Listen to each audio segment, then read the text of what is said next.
Guys ഞാനൊരു പെട്ട സംഭവമായിട്ട് വന്നേക്കുന്നത്. എന്താ സംഭവം എന്നറിയാം? പ്രോട്ടീൻ ബാർ ഞാൻ ഇതുവരെ കഴിച്ചിട്ടില്ല. അപ്പൊ മെഡിക്കൽ ഷോപ്പിൽ പോയപ്പോ കണ്ടപ്പോ ഒരു പുള്ളി പറയുന്നത് ഒരു 30 ഗ്രാം പ്രോട്ടീൻ ഉണ്ടെന്ന്. അതേപോലെ ആൽമണ്ടും കാഷ്യൂ അതിന്റെ ഒരു ഫ്ലേവർ. പാക്കറ്റിൽ 360 കാലറി 30 ഗ്രാം പ്രോട്ടീൻ. ഇങ്ങനെ കേട്ടോ സാധനം വരുന്നത്. 2 കട്ട ഉണ്ട്, ഇതേപോലത്തെ 2 കട്ട. കഴിച്ചോട്ടെട്ടാ. സംഭവം സ്നിക്കേഴ്സിന്റെ ഒക്കെ പോലെ നല്ല ടേസ്റ്റ് ഉണ്ട്. അപ്പൊ ഈ ഒരു കട്ടയിൽ 15 ഗ്രാം പ്രോട്ടീൻ ഉണ്ടെന്ന് അവര് പറഞ്ഞു. എങ്ങനെയുണ്ട്? കടി കൊടുക്ക് ജോസഫിന്.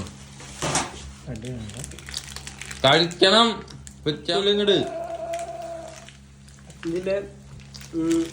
കഴിച്ചിട്ട് വേം പറ. പ്രോട്ടീൻ അത് ഫുള്ള്. ഒരു പ്ലേറ്റ് ചോറായി കഴിച്ചു. ഗൈസ് കഴിക്കാനൊക്കെ രസമുണ്ട്. എപ്പോഴും വാങ്ങിച്ച് കഴിക്കാൻ പറ്റില്ല. നല്ല വിലയുണ്ട്, വലിയ കാര്യമൊന്നുമില്ല. ഇങ്ങനെ പ്രോട്ടീൻ കഴിക്കുന്നതിന് വലിയ കാര്യമില്ല എന്നാണ് എന്റെ ഒരു അഭിപ്രായം, അല്ലേ? നമുക്ക്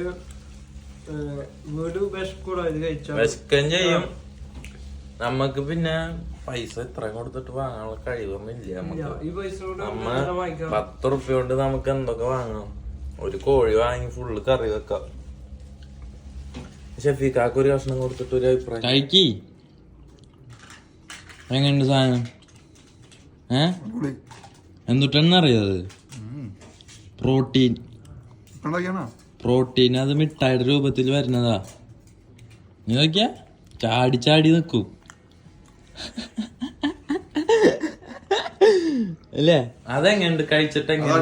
അടിപൊളി.